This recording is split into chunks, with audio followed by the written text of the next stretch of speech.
Welcome to another In Wheel Time podcast, a 30-minute mini version of the In Wheel Time car show that airs live every Saturday morning, 8 to 11 a.m. Central. It's the In Wheel Time car show, your weekly go-to all things automotive place. Today, coming to you from the monthly Tailpipes and Tacos Cruise-In at the Lupe's, inside the Loop on the Southwest Freeway near Kirby. Take the Shepherd exit. Howdy, along with Mike out of this world Mars. We need more Jeff Zekin. David Ainsley. I'm Don Armstrong. Glad you could join us today.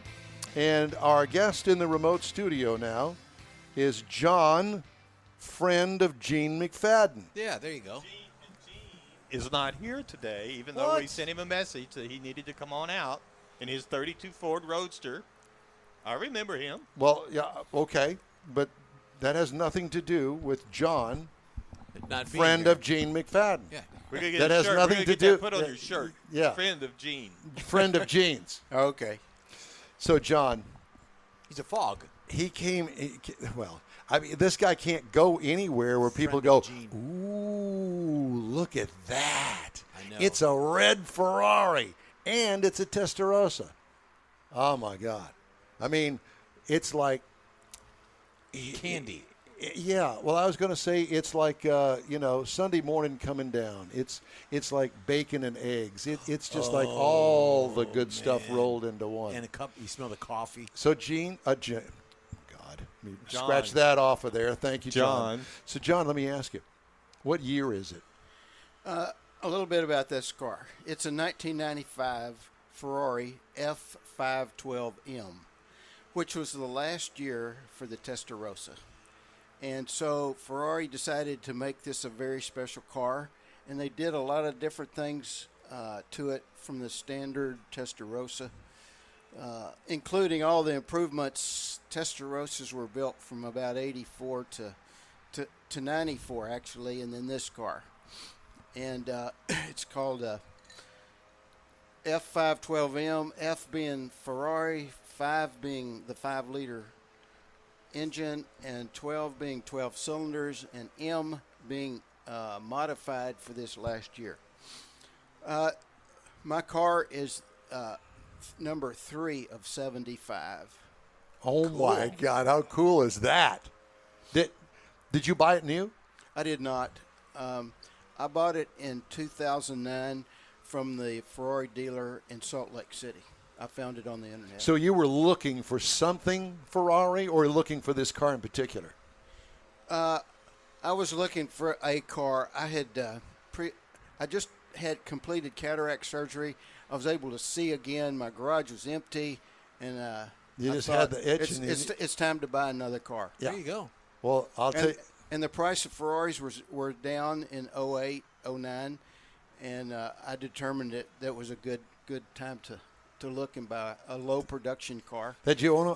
That hopefully I would not lose too much money when I sold. Did you own a Ferrari before? I did not. And so, did you go and drive the car before you bought it, or you just bought it? I definitely went to drive it. Did I you? went up to Salt Lake, and I drove it there with can't remember that guy's name. I will in a minute. It's Sean Harris. And I drove it. It felt good, and so I decided to hit my 401k up hard. That's good. Diversify a little bit. Yeah. There you go. So, what kind of transmission does it have in it? It has the Millennial anti-theft system in it. Ah, very good. So it's a manual. Which means it has a clutch and it's a 5-speed. A 5-speed, okay. And it has a gated shifter, which is pretty typical. Oh, yeah, well, that is Italian. typical, yeah. Sure, absolutely. And the engine, it's a 12-cylinder engine. And you said it's, 5 liters? Yes. So little bitty pistons in it. Little tiny pistons. Little bitty tiny pistons that run real fast. Yeah, and you could. I brought some. He has got a book He's got a over whole here. book. He's got a Yeah. whole manual. I mean, I drive this car all the time and everywhere, and I take care of it. So you should look at this engine. This was Ferrari's race engine in the early 80s, and they scaled it up from 3 liters to 5 liters. And built that car around the engine. That car, how much? Do you know how much horsepower it's got? Yes, 440. Oh, horsepower. wow. 440, and the engine's right behind your head. With And these tiny and pistons. one of the things they changed about it, they were trying to take weight out of the car for the last year, and they did take 250 pounds out of the car, but they put titanium rods in it. Oh, wow. They wanted to make sure that it didn't throw a rod. What's the red line on that thing? 8,000 RPM? 75. I was close, because I've heard that car, not that particular car, but I've heard those Ferraris up there at the red line, and they sing. Well, we all have seen Ford versus Ferrari in the dramatic scene when they were racing there. Here's the Ferrari at 9,000 RPM, and the Ford at 7,000. Yeah. And they're side by side, and of course the Ferrari engine blows up. Yes. Yeah. Well. But that's the best high RPM experience in a movie. That's the high point of that movie. Well, it's what a great movie. I mean, we had a chance to talk to the guy that supplied the cars. Mm-hmm. But And- hearing that, as you were referring to earlier, There's no other that's- sound like that's that. an incredible moment to hear those two engines. Yes, it is. And I assume that was fairly accurate in the movie. Oh yeah, yeah. What it was. Yes. So, do you have to service it a lot? Change the spark plugs. I mean, do the tune-up stuff with it. Yeah, how many clutches have you been through? Still on my first clutch. I've never heard of when I- Ferraris having when- a clutch problem. When I bought the car, Driver. it had 32,000 miles on it. Now it has 73,000 miles. Well, you on it. drive You this drive car. it. Drive it. That's I do. cool. You Yeah. said you got it out of Salt Lake, you said? Yeah. No. And it's had one engine out service 2 years ago, which is the basic 30,000 mile service. And Mark, the guy that did it, said my clutch was good. Now, Barrett Jackson's going on right now in Houston. You got any ambition to go there and maybe pick something up? I do not. Okay. Have you ever What- been to what- those? he Yeah, doesn't what would need you anything get? more than that. Well, you might need a companion for it. He said his garage is empty. Well, it was. It was. My garage is no longer empty. Okay. Do you have all the Ferrari memorabilia plastered on the walls in I there? do not. I'm a low profile Oh, Ferrari. you got it go. on your shirt. The sleeper. Right? No. That's not what the LGF 04 is? LGF stands for Let's Go Fishing. Oh. and With- FOG is a friend of Gene. With my friends from Trinity University. There you go. Yeah. Gotcha. Now, are you a Houstonian? Did you grow up here? I did not. I grew up in a little town in central Texas called Bangs. It's right in the middle of the state. Awesome. Bangs. Bangs. Awesome. Okay. Is that anywhere close to Dime Box? No. Okay. But you may have heard of Brownwood. Yes. That's where. There's a cool school there. Yeah. Cool school. Howard Payne. Yes, yes. Howard Payne University. There used to be a guy that ran around in a little Ford, English Ford, with a big block under the hood out there. No. Yeah. Anyway. Were you in He a wouldn't fraternity know. out there? I was That on was a different job a long time ago. I was on a horse and in a pickup when I was growing up. Oh, boy. Were you? Were you out there? Your parents' farm or something out there? Yeah. That's a good-looking car. Yeah. Good. Well, And I'll say this. My horse now with 4 tires yes. Yeah. is so much better than Yes, it is. horses with a hoof. Well, I'll tell you, it's a beautiful car. Do you wash it yourself? Sometimes, but I had it restored and repainted a couple years ago, and now Well, it looks brand new. and now I take it out to that guy to Butch and Butch washes. Now, you said you had an engine out service. You've had it repainted. Is all this documented for Ferrari? Because doesn't Ferrari keep track of all their vehicles overseas and how the owners take care of them? I'm not a pedigree person. Okay. Good for you. That, in fact, so at the last Keels and Wheels, Yeah. I exhibited, and I didn't do well there. And talking afterwards, that car has too much John underneath the hood, under by the engine. Yeah. Because I'm a driver like I told you, and I've done quite a few things to that car to make it more reliable. and the judges don't like Oh, that. yeah. Oh, yeah. No, I totally they get want that. What do they know? They don't know anything. Well, I mean, that's kind of like my Corvette. I mean, it's had things done to it. Like, for instance, it's got a K&N filter package on it. Yeah. Good for me. I'm going to drive the car. I'll open the hood if somebody wants to see underneath there, but it's not some trailer queen that I'm showing at car shows. Right. I like driving, and you obviously like driving your car. I do. Yeah. And I want it to be reliable. And so I've done things like I put another electrical circuit into the fans so I can always turn on one of those. It has 2 cooling fans. There's a toggle switch back there that I can turn on one of the fans in case that cooling system dies. Interesting. I have a 2B exhaust system, which is kind of similar to what you're that. Right. I've changed the radiators in it, and the radiators, I left them the silver aluminum because the welding on it is so nice. Yeah. Right. It's like jewelry. And it just has this incredible Heliarc welding around on it, and I didn't want to paint that black. Absolutely not. And my hoses are now blue silicone, and all that's no good to. What's the Ferrari longest judge. trip you've taken in it? Well, let me see. I've shipped it to Colorado, but that's the longest trip. It's been to Colorado 3 times now. And I've shipped it there, and then I drive it for a month. I'm retired. No. Yeah. I don't Not you. I don't have to be in August. I don't have to be in Houston, Texas, the month of August. Amen. When I have all these friends and relatives in Colorado. Yeah, there you go. So that's I ship my cars.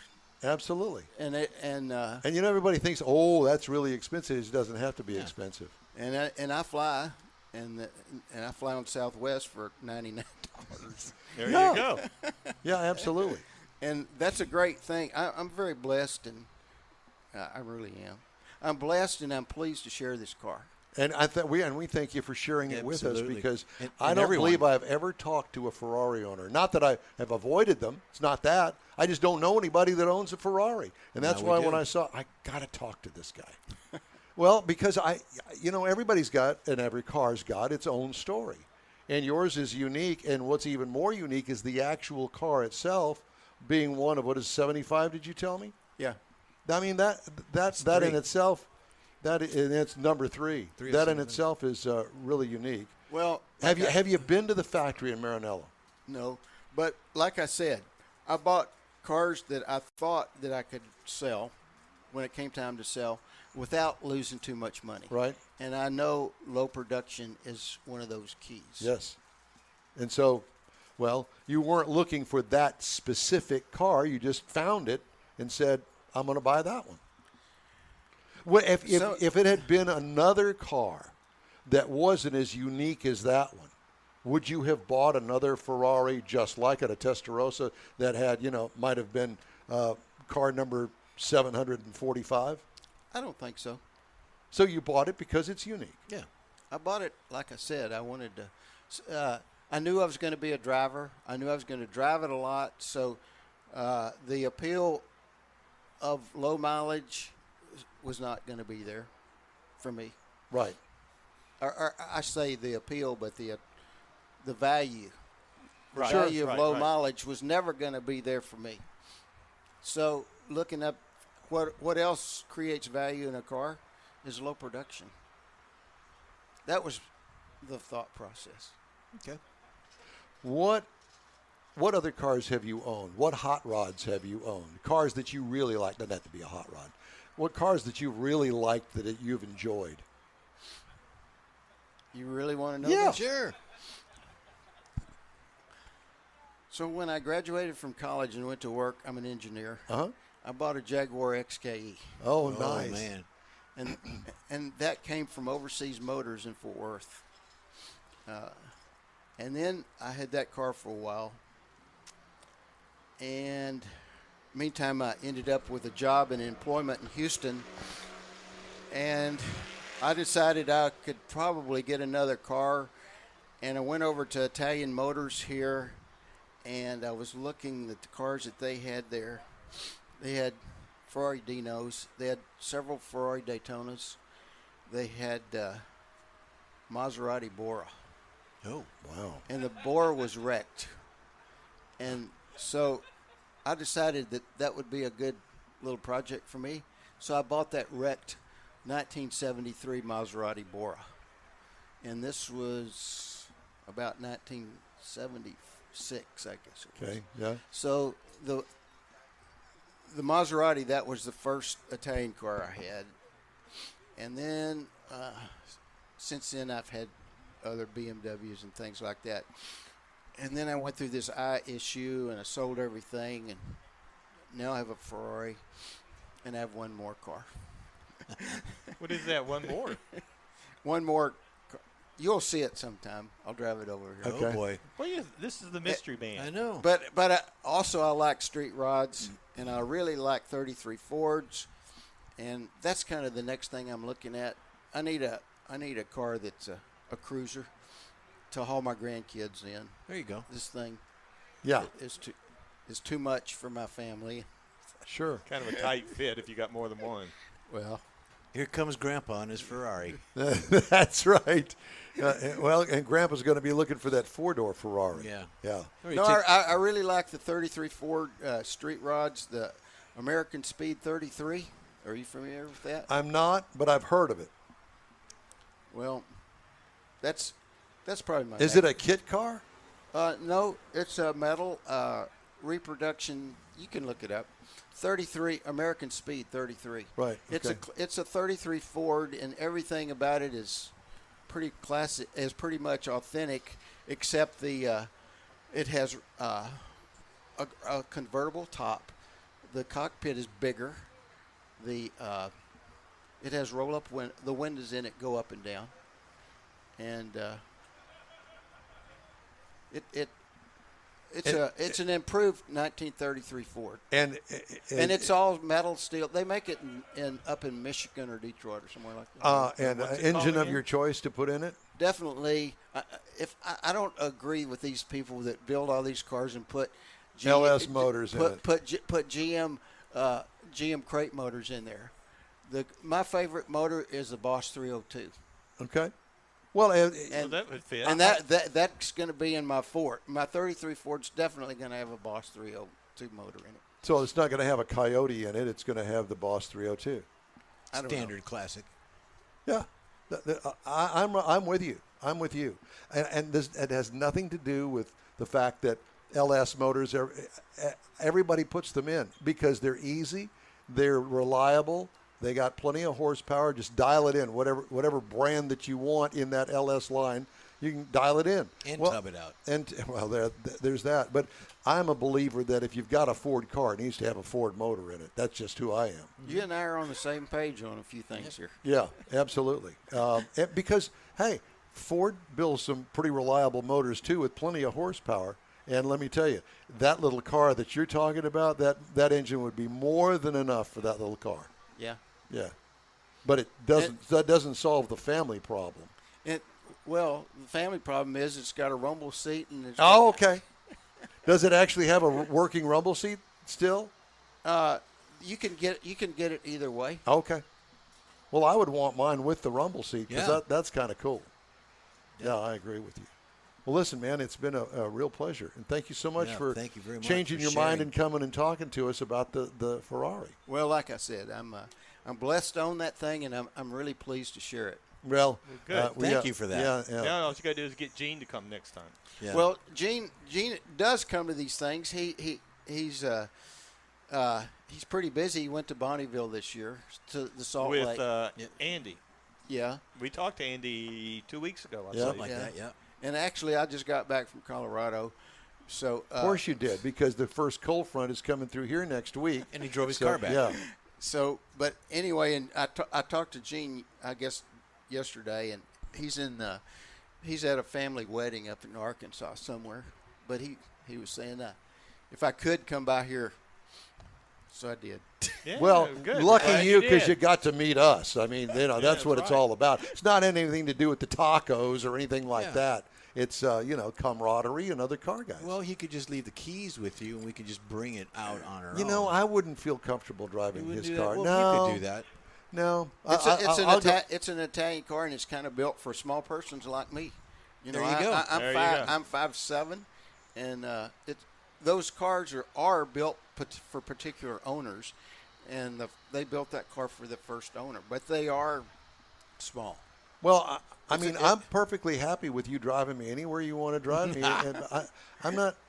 I mean, I just appreciate the car, and I'm good for going for rides. I don't need to have all the. No, it's not that. I just it'd be my luck that somebody would come along and you know plow into it something while I'm driving it. No, you don't need to drive it, but I'll be more than happy to take you for a ride. There you go. And Gene's been on a couple of good rides with me.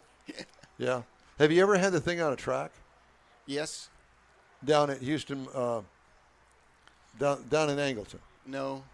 You haven't been down there? You want to hear that story? Sure. Well, yeah. If you can, yeah. So I guess I'd had this car maybe a year. Of course. And there's a little after Christmas drive organized by some of the Lamborghini and Ferrari people around here, and they asked me to join that. So my friend David and I, we joined it, had a good time, and they had rented some time at Texas World Speedway. Oh, yeah. Up in College Station. Yeah, yeah. So our after Christmas drive ended up right there, and we had 3 laps that we could drive there. On the oval? On the oval. Oh, my God. I was waiting for you to say, oh, yeah, with the road course. Wait a minute. It was the oval coming around through the grandstand, but it was also the road course. Yes. It was not the 100% oval. Yeah, but you're on the road course. You're on the road course, but I don't. It involved. I'm not familiar with that, but anyway, there was this. There was a pass through by the grandstand. Correct. And there was two banked curves right there. Yep, I know exactly what you're talking about. Well, so on the second lap, I heard this thump, and I looked down, and my alternator light was on, and got back and lost the alternator belt. Through the belt, thumping. Yep. And so I pulled off, and I looked and saw there, and I thought, well, what am I going to do? I'm up here without an alternator, and this car doesn't even have a voltmeter on it. And I started looking, my radar detector has a voltmeter on it. So I switched my radar detector to voltage, and my voltage was up pretty high. And I said, well, why don't we just drive back to Houston and see how far we get, and I'll just pull over when we run out of juice. When we run out of electricity in my electric Ferrari. Nice. There you go. So, and it was a cool day, and so the fans weren't on, and there was very little electrical load, and I made it pretty much to. Did I make it to Conroe? I think I did, or somewhere there. And I stopped at Walmart and bought a battery charger and went to. We ate lunch. I charged the battery back up, and headed back to Houston. Got up here to Gallery Furniture, and everything started kind of shutting off again. So I pulled off at a motel there and plugged the battery charger in there. But that was my only trip, and also my electric Ferrari. And your electric Ferrari. That's funny.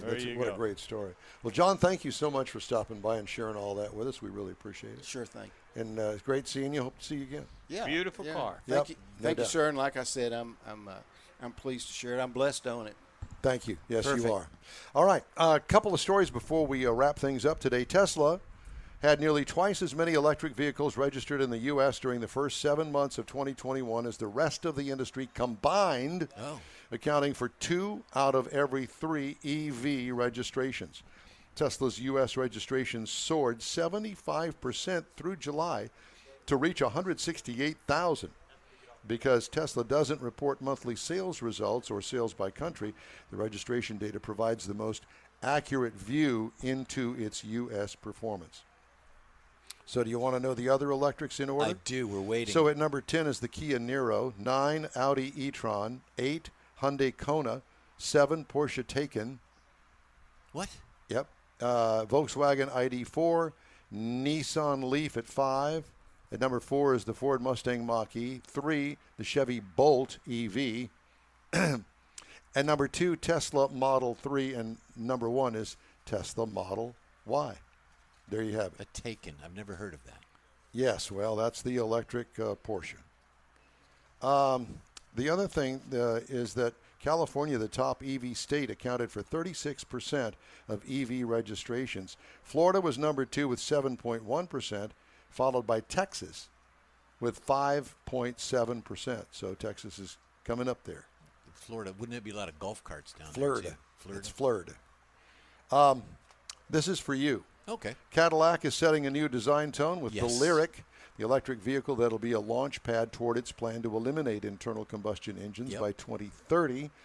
The crossover, due out early next year, kicks off the latest of many reinvention efforts that have had varying levels of success for the GM and luxury brand in recent decades. Designers borrowed embellishments from Cadillac's heritage while leveraging the styling freedom created by the new battery architecture to give the Lyric a low, wide stance. And I've seen pictures of it on TV during the commercial. They're nice. They added touches such as a lined jewelry drawer and a cantilever console inspired by grand balconies. Oh, yeah. Each component of the midsize crossover and all future Cadillac EVs is unique. It will not share parts with Chevrolet, Buick, or GMC. Damn them.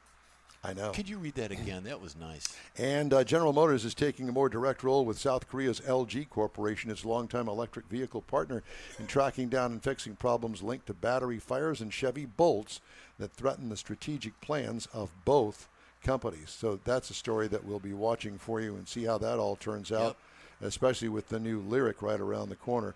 You know, GM's got its own battery thing that they're trying to get started, and I got a feeling that this is going to kind of snowball, zip that along, and let's hurry up and get that going and say goodbye to LG. Yep. Okay, we're going to wrap things up right after a quick break here on the In Wheel Time radio and internet program. Houstonian-owned Bayway Chrysler Dodge Jeep Ram has the most sought-after models in the Houston area today. When you're in the market for a new or used vehicle, you now have a place to go. General Manager Lincoln Stahl guarantees Bayway will beat any competitor's written price on the new vehicle you choose or pay you $1,000. Bayway Chrysler Dodge Jeep Ram is easy to get to on Highway 225 near Beltway 8 in Pasadena. Whether it's online or in person, you're welcome like one of the family. Bayway Chrysler Dodge Jeep Ram.com. Tailpipes and Tacos, Houston's premier monthly cruise-in, returns Saturday, September 18th at the Southwest Freeway Kirby location of Lupe Tortilla Tex-Mex. Tailpipes and Tacos is free and you're invited. Collector cars, hot rods, customs, magnificent originals, and resto mods will all be on display. If you're a Katy cruiser, make it a road trip, meet new friends, and see some different cruisers at the Lupe Tortilla Tex-Mex restaurant inside the Loop on the Southwest Freeway near Kirby. This is Houston's hottest cruise-in, Tailpipes and Tacos, inside the Loop at the Lupe Tortilla on the Southwest Freeway in Kirby, where you'll see the In Wheel Time car show. Get your ride ready and we'll see you at the Tailpipes and Tacos Saturday morning cruise-in, September 18th, 8 to 11 a.m., weather permitting. The next Katy Tailpipes and Tacos will be announced soon.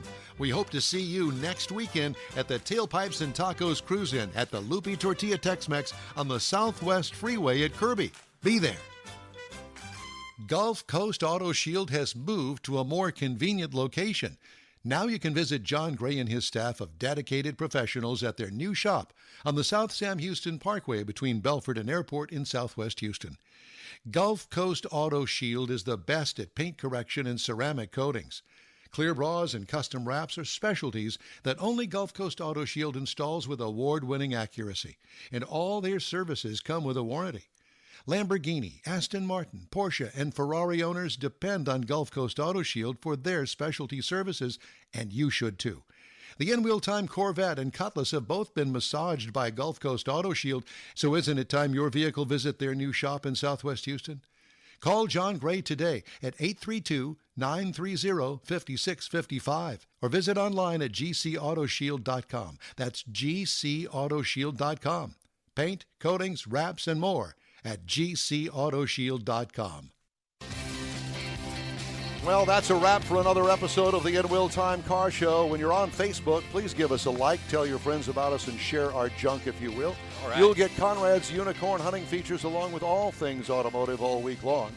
The In Wheel Time Car Show streams live on Facebook, YouTube, Twitch, and InWheelTime.com every Saturday, 8 to 11 Central Time. Podcasts are available from your favorite podcast outlet 7 days a week. Special thanks to all of our guests today. The In Wheel Time Chief Engineer is David Ainsley. Our Marketing Manager and Video Technical Director is We Need More Jeff Zekin. For booking agent and podcast man Mike Out of This World Mars and his royalty King Conrad DeLong, who will be returning next week, I'm Don Armstrong. Today's show was produced by Pancho Villa. Be sure to join us next week when we'll be coming to you from Woody's Waterfront Car Show at the Topwater Grill in San Leon, Texas, down on the bay. Have a great weekend. Stay safe and cool like you know you are, and we'll see you there. Take care.